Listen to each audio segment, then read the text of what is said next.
Ito po ang roller mezzanine area, all goods naman po. Kakaayos lang ni Kuya Alvin ng isang machine. Ito po.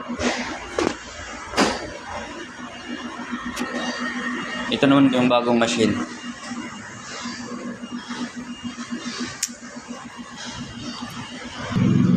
Dito naman po nakalagay ang mga box type fabric, dry fit fabric po, goods naman po for 1 week.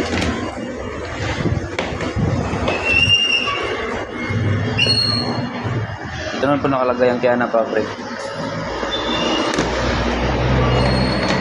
Good for 1 week pa naman po sa lahat ng prices po. Dito naman po nakalagay ang roll fabric. Kompleto pa naman po sa lahat ng fabric.